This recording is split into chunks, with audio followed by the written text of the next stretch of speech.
Let's be real. In the business world today, change isn't just some occasional event, it's a constant. And if you're a manager, figuring out how to navigate it is probably your single biggest challenge. How you lead your team through that uncertainty, well, it can make or break everything.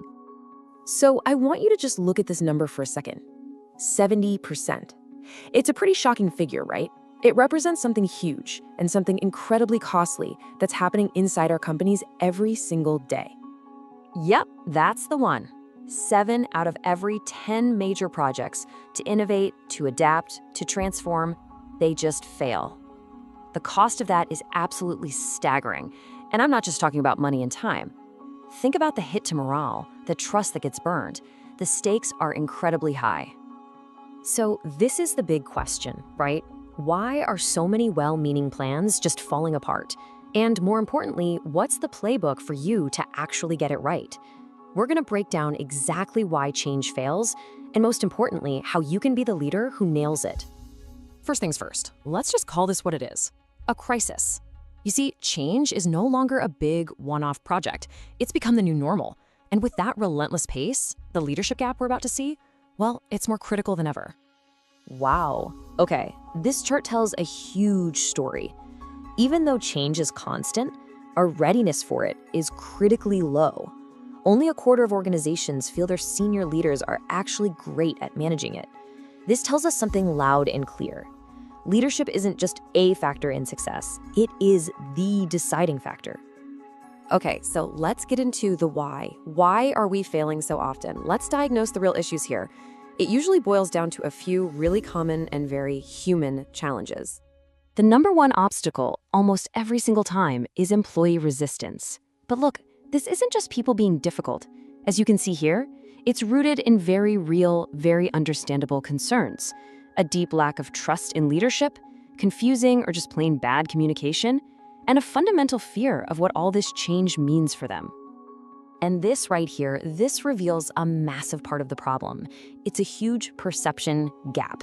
Leaders think they're being inclusive. 3/4 of them say, yeah, we involve our employees.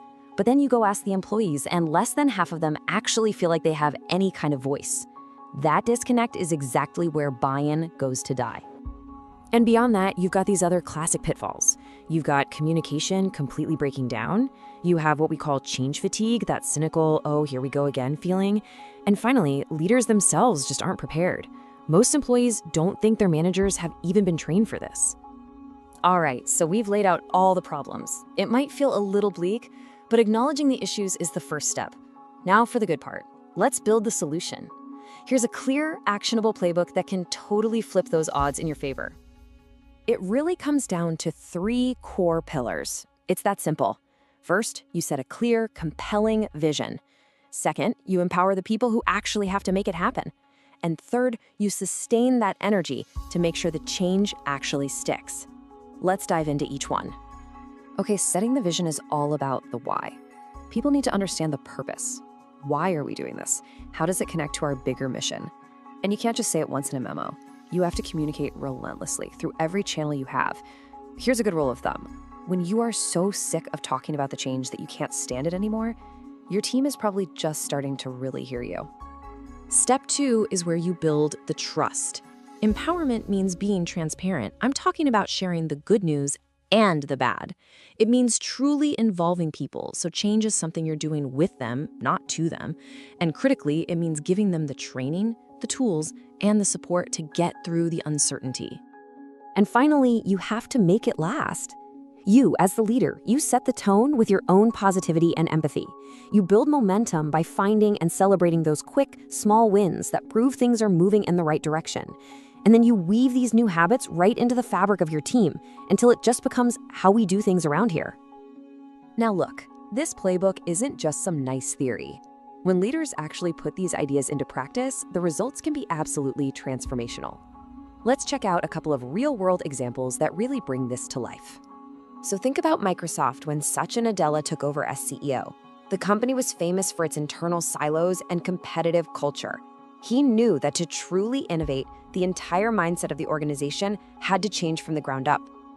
And he captured his vision in this one perfect phrase. He wanted to shift the company from a know-it-all to a learn-it-all mindset. It was brilliant. It wasn't just a catchy slogan. He modeled this new attitude in every meeting, every product review. He showed everyone what this new way of thinking looked like, and it's just a masterclass in setting a clear, compelling vision. Or what about Ford in the late 2000s? The company was staring down bankruptcy. The new CEO, Alan Mulally, introduced his One Ford plan, but his most powerful tool? Radical transparency. He started these weekly meetings where every executive had to share their progress and their problems out loud.